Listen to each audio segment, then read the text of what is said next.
Salut, c'est les Jérôme. Dans cette vidéo, on va vous parler bois de chauffage. Et oui, nous on chauffe au bois et on a en plus la chance d'être autonome en combustible grâce aux nombreux arbres sur notre terrain. Voici 5 ans qu'on fait notre bois de chauffage, alors pour ceux que cela intéresse, on vous propose un petit retour sur notre façon de faire, comment on s'organise pour tout cela, depuis l'arbre jusque dans le poêle, et puis aussi quelques stratégies d'optimisation. À la base de tout, des arbres. On a la chance d'avoir une bonne partie de notre terrain qui est boisé, et à vrai dire, en plus le reste comporte aussi pas mal d'arbres, ce n'est donc pas cela qui manque. Jusqu'ici, on n'a pas encore dû abattre d'arbres pour en faire du bois de chauffage. En effet, chaque année compte son lot de chablis à divers endroits. Et ce n'est pas toujours les plus accessibles, ni ceux qui vont tomber au bon endroit, on ne choisit pas. Dernièrement, ce très beau chêne est tombé dans l'ancien canal. On le débite sur place en tronçons de 80 cm ou à multiples de 40 cm selon le diamètre. 40 cm étant pour nous une taille de bûche idéale, à la fois pour le stockage et pour notre poêle.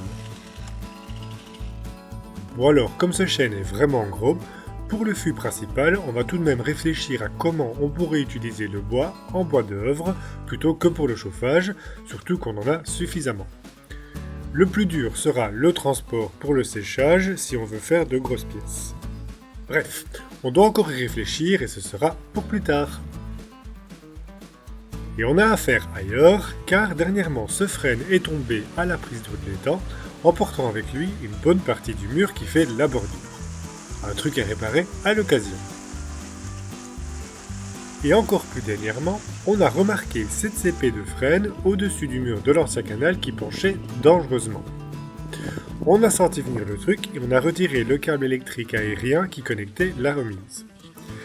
Et on a bien fait, car dans la nuit même, un grand bruit et tout juste où il fallait que ça tombe. Pas de dégâts donc. En tombant, ici aussi le déracinement a éjecté quelques pierres du mur du bord de l'ancien canal. Un autre truc à réparer à l'occasion quoi. Bon ben maintenant, il faut débiter et dégager tout cela. Vu la section, la plupart est coupée en 80 cm et la longueur de la tronçonneuse, guide chêne compris, fait presque cette taille, c'est donc un bon repère pour pouvoir faire rapidement des découpes.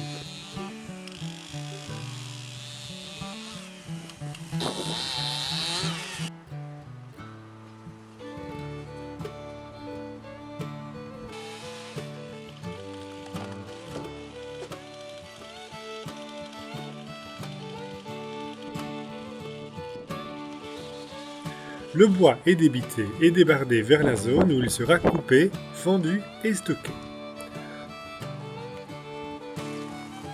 Pour le bois qui est tombé cette année, c'est ici, car ailleurs tout est plein.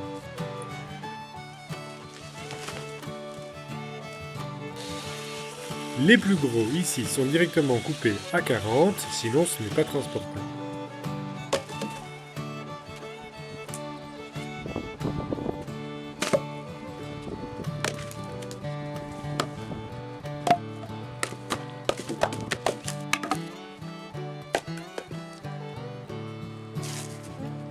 Ici aussi on garde un beau morceau de l'arbre en vue de l'exploiter autrement qu'en le brûlant. Pour bien le sécher, on retire d'abord l'écorce.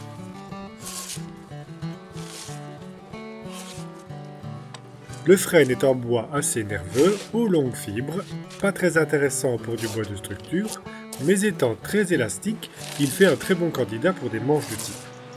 On verra bien. Puis on le met à l'abri des intempéries pour séchage. Et pour qu'il ne sèche pas trop vite, on va graisser ses extrémités. Alors ici, c'est vraiment à l'arrache, le séchage de bois est tout un art, même une science, et il y a énormément de facteurs pour réussir. La qualité du bois, comment il sèche, la façon dont il est découpé et entreposé, etc. etc. Ici, c'est vraiment pour l'expérience, car on n'est pas équipé. Même si tout ce bois est issu d'arbres chablis, la question de la gestion durable de la forêt se pose. En principe, pour un arbre abattu, il faudrait en replanter 2.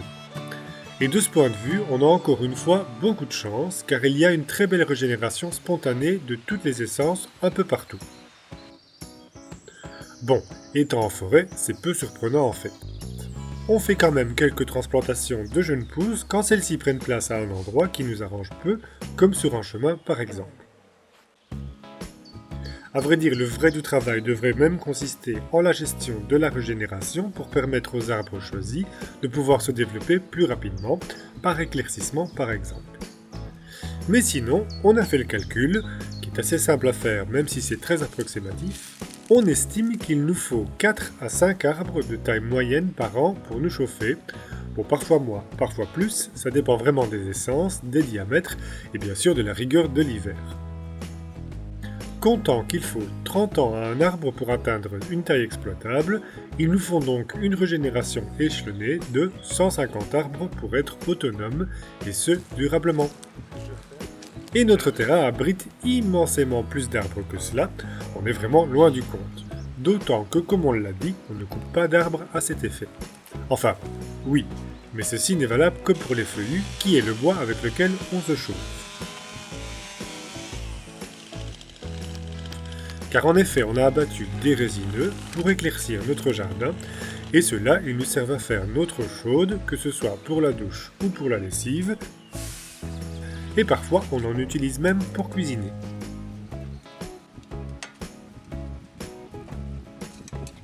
Pour les résineux, on n'en replante pas, car les épicéas ne font pas partie de ce biotope, et il y en a assez par parcelle entière en monoculture et bien alignée dans la forêt. Une fois que le bois est débardé, on ne s'attaque pas tout de suite à l'étape suivante, ça dépend des moments.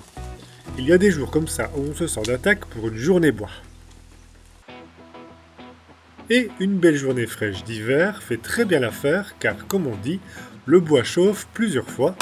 Quand on l'abat, le débarde, le coupe, le fend, le range et in fine quand il brûle. Bref. Il est fendu en morceaux, ce qui facilitera le séchage et la combustion. Et puis les morceaux de 80 cm ou plus sont coupés à taille de bûche. Ensuite, il n'y a plus qu'à les ranger en tas, bien alignés, pour le stockage. On les met sur des palettes, ou comme de plus en plus souvent, sur des longs morceaux de bois peu intéressants de résineux, comme on peut le voir sur ces images.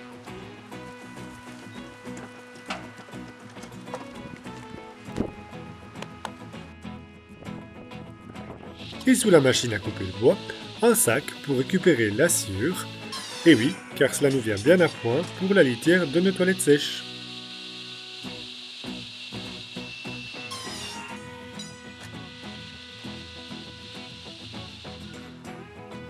Une fois le tas constitué, on va le protéger des intempéries. Alors avant, on vous avait montré qu'on plaçait une bâche par-dessus. Mais en fait, on est un peu revenu de cela. Déjà parce qu'étant exactement de la même surface que le tas de bois, la pluie battante mouille tout de même le tas sur le côté. Mais en plus, cela ne tient pas du tout dans le temps. Les UV intenses du soleil d'été ont vite fait, comme souvent avec les matières synthétiques, de rendre cela cassant, ce n'est plus étanche, et de petits bouts de plastique de toutes sortes se répandent partout.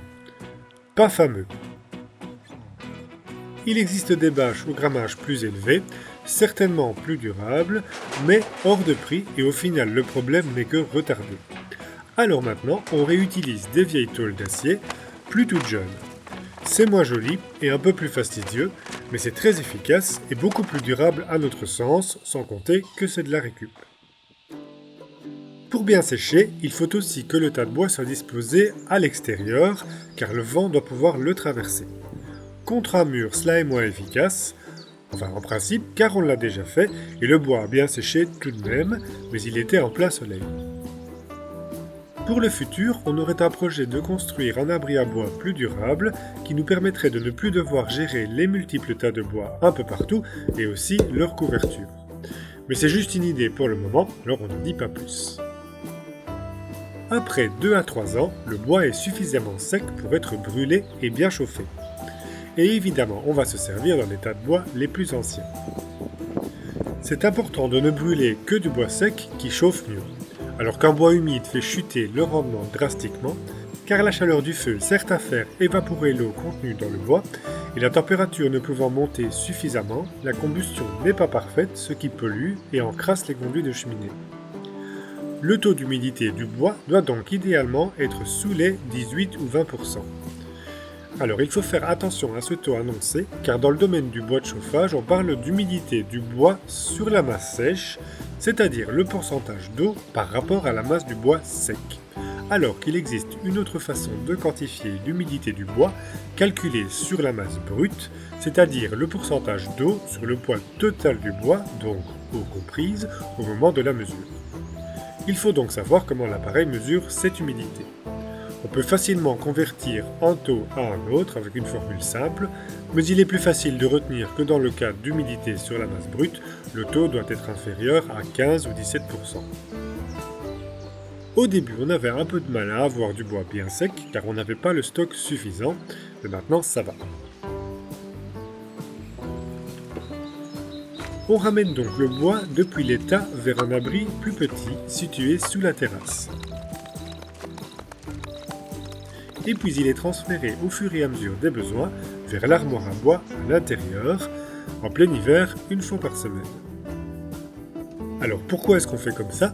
Eh bien c'est pour limiter les transports, car au milieu de l'hiver, devoir aller toutes les semaines vers le tas de bois, ce serait long, mais surtout il faudrait alors devoir gérer chaque semaine la dépose et pose de la protection, c'est-à-dire de la bâche, ou encore pire, des tôles.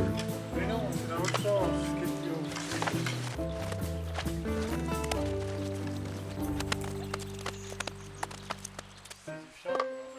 Bref, après tout cela, en bonus, pas qu'on cherche à noyer le poisson, on vous donne nos quelques astuces qui nous permettent d'optimiser au mieux le bois de chauffage. Un bois fendu plus petit séchera mieux car il y a plus de surface de contact avec l'air ambiant. Alors maintenant, on fend nos bûches assez finement pour que le bois soit bien sec.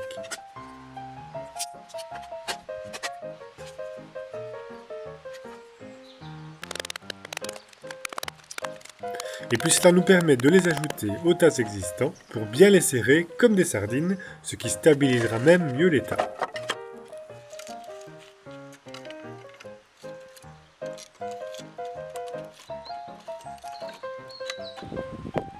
On a aussi trouvé que le bois écorcé séchait mieux. Alors, une autre petite amélioration, avant la coupe et la fente, maintenant on écorce les billons. Ensuite, pour avoir constaté comment les restes de bois de structure du bâtiment chauffaient, et il n'y a pas photo, le bois raboté brûle super bien. Alors maintenant qu'on a des rabots en état de marche, on en profite pour raboter sommairement les bûches une fois qu'elles sont fendues, avant de les ranger.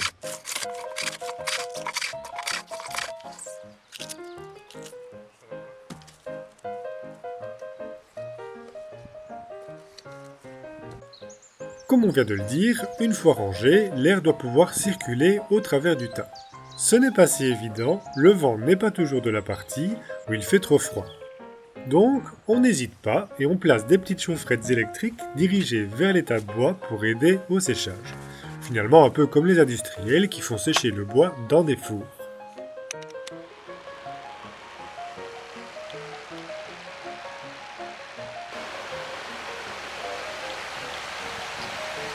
Ah, on va avoir un bois bien sec avec ça. Et enfin, malgré tout, certaines bûches peuvent tout de même être endommagées par des champignons ou encore des insectes, ce qui mettra en péril leur capacité à chauffer. Alors pour remédier à cela, on applique un traitement fongicide et insecticide, et cela sur chaque bûche.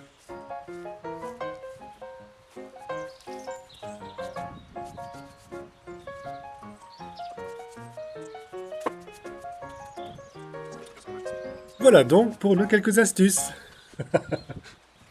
Allez, après tout ça, quoi de mieux que d'allumer un bon feu pour qu'il fasse bien chaud pour la soirée. Des bûches, des petits bois et brindilles, ici à la sortie de l'hiver des orties, dont les tiges carbonées font très bien l'affaire.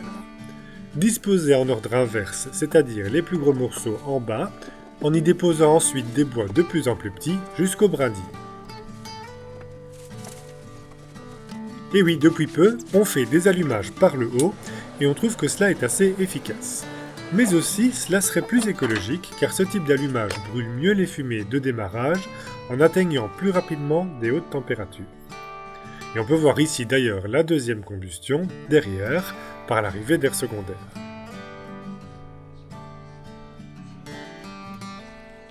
Avec tout ça, on se sent comme un poisson dans l'eau pour cette dernière fois que le bois va nous chauffer. Merci d'avoir suivi cette vidéo. On espère qu'elle vous a plu. Portez-vous bien et à bientôt.